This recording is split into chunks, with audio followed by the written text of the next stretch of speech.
Welcome back to The Extract. I'm Kyle Meyer, and in the seat next to me today is and I use this term appropriately, the great John Duval. Nice to be here. Pleasure having you, sir. My gosh, this is, okay.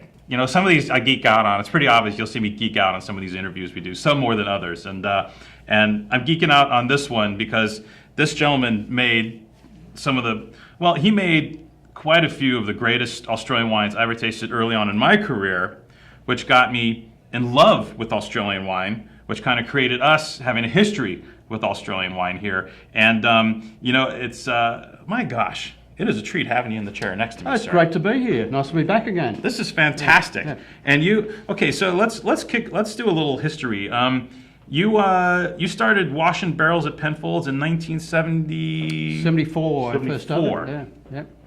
I started on the 7th of January 1974, and about a month later, a load of grapes came in. They said, what about making a bit of wine for us? So I learnt very quickly. So you had a whole month under your belt before you started. That's right. Racking and stirring and that kind of. So were you interested in being a winemaker at that time? Were you there specifically for that reason, or you're kind of from the area, right? You're from that neck of the woods. Actually, from south of Adelaide. My parents had a mixed farming. They had a Suffolk sheep stud, but coincidentally grew grapes, and coincidentally Penfolds liked the Shiraz so much that they'd been buying for a few years that they took cuttings from my family vineyard to replant part of what Dr. Penfold originally planted at McGill.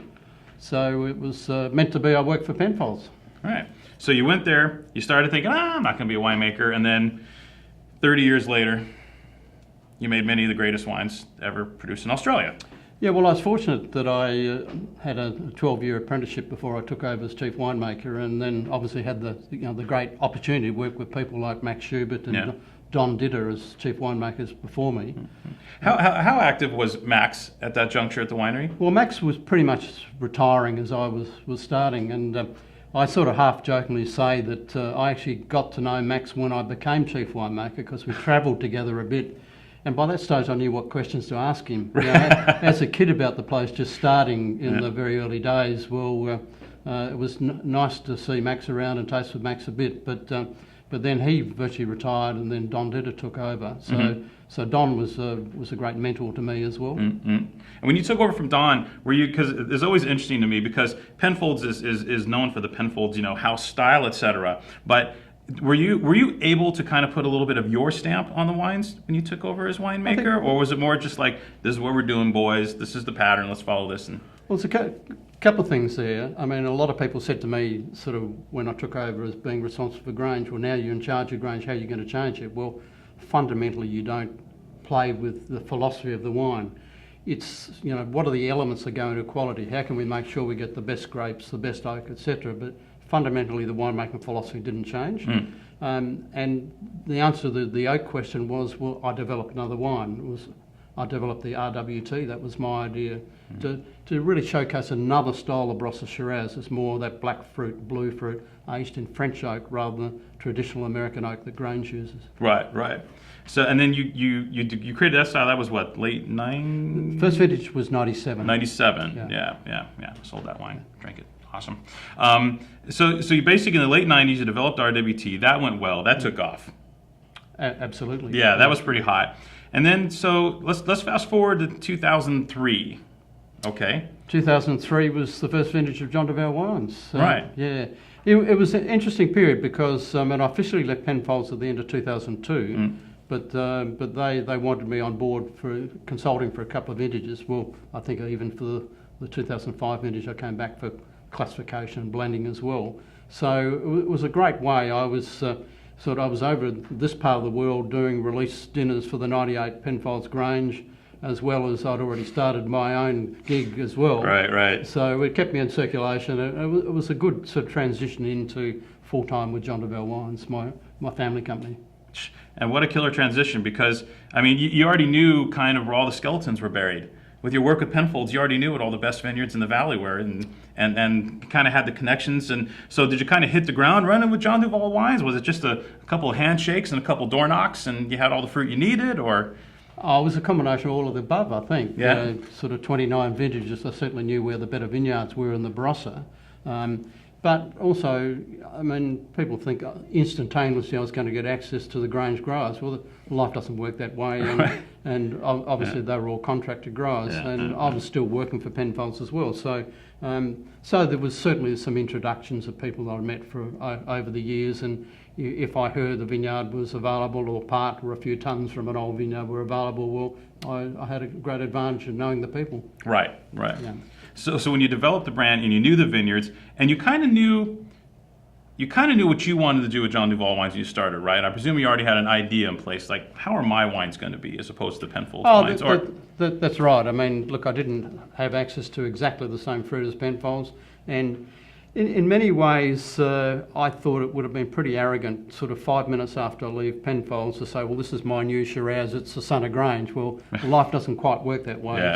So I guess particularly in my Shiraz winemaking, it's more akin to that elegant expression of old vineyards in the Barossa, more black fruit, blue fruit, and a little bit akin to what I did when I developed RWT. That French oak matured styles rather than the American oak matured. Right. What does the French oak bring to the Barossa fruit that the American oak might not, or is it that level of elegance that you're looking for? I think, the choice of fruit I'm using and the style of wine I'm making, I think the French really suits that style. Yeah. Well, because we were talking earlier about you're sourcing a little more from Eden Valley.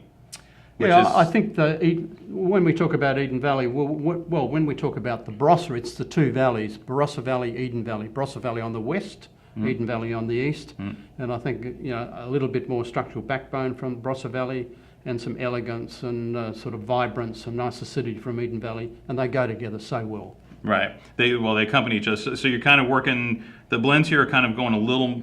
Do you find you're using more Eden Valley as you move along with the winemaking, or kind of you found like this happy place with the mountain? I think I'm around that 30 to 40% Eden Valley. Seems to fit the balance of the wines I'm making. Right. Yeah. And are old vines a necessity for the program, or because I mean the reason I ask is that to me in Australia I think the vineyard work there is almost unmatched anywhere else in the world. I mean it's really remarkable what can be coaxed from young vines in Australia as well. But for this gig, is old vines, does that make the difference in the wines? Or I think it does. I mean, it's that that well-established root system, exploring more soil area, the complexity you get from it, the lower yields. I mean, I think tannin quality as well.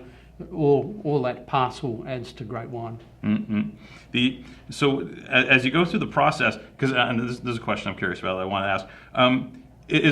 Are you still learning? I mean, you've done so much and worked with so much over your history or your career in the Barossa Valley. Are you still learning? Are you still learning vineyards? Are you still learning? Absolutely, yeah. I think every vintage is different. Yeah. So, but it's nice to have sort of several decades of experience behind you to know how to change your winemaking from vintage to vintage. But on your point of learning, I mean that's why I've got a project in Washington State, and that's why I work in Chile as well. Yeah. Because to keep the mind active, and you learn every vintage. Yeah. So right now, and the other question I want to ask is that because I was just there in Australia a couple months ago, and a lot of people were talking about Grenache and Mataro now, Mourvèdre. Like this was on the tip of everybody's tongues. A lot of the vendors were super psyched. It was almost like, yeah, we do Shiraz, but now we're Grenache. Is that something you're looking towards as well? Or I mean, basically, in the past you made 138 in some of these wines, so you already had experience with these varieties. Exactly. We developed that in the early 90s. Exactly.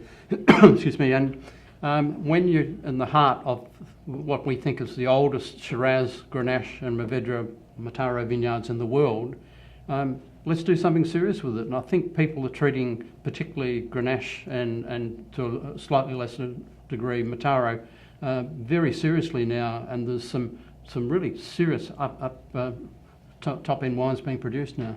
Yeah. And are they kind of made, like when you work with Grenache, in the Barossa Valley, is it kind of like how they work with it in Chateauneuf? Is it like a larger barrel thing? Is it, or do you kind of work with it the same as you work with Shiraz, say? I think there's been a trend with those varieties to a larger barrel. I mean, I use the hogshead size, a 300 litre barrel, but some people have moved into puncheon size as well, and even vats as well. And in 2013 was the first vintage of a Nexus, which was a straight Grenache from me. Yeah. And one of the vineyards I got access to was planted in 1858. Just extraordinary. 1858. Yeah, so when you pour the wine in a glass, it's history in a glass. That's old, man. That is very old. Yeah. Well, basically, some of the oldest, arguably the oldest Grenache, Shiraz, and Mataro, and maybe even Cabernet to a certain extent, are in the Barossa Valley, huh? Exactly. Yeah. No phylloxera of incredible history. How often do you get people knocking on your door saying, "Hey, do you know that guy? Can I get cuttings from that guy? Can I?" Like, does that come up a lot? Do the French ever come back to the Barossa Valley and kind of research what was? I have heard one French producer that's got a project in Australia has taken some cuttings back to France. So no, it's great. What a great asset to have. Yeah, no, I was talking with another winemaker there, and he mentioned the fact that, because you talk about old world, new world, et cetera, right? Yeah. And what he mentioned was, hey, Australia is more old world than the old world at this juncture. Well, that's right. We talk about the old world and the new world. Well, the new world has got older vines than the old world. Yeah. There you go. Yeah. Well, these it's a remarkable set of wines. We were talking about earlier with the combining elegance and power. John, of course, is a master of that. He's been a master at it for decades, and you're not stopping anytime soon, sir. These wines are fantastic. Thank you for that. Yeah, yeah. And thanks for coming in and talking to us today. This is history right here.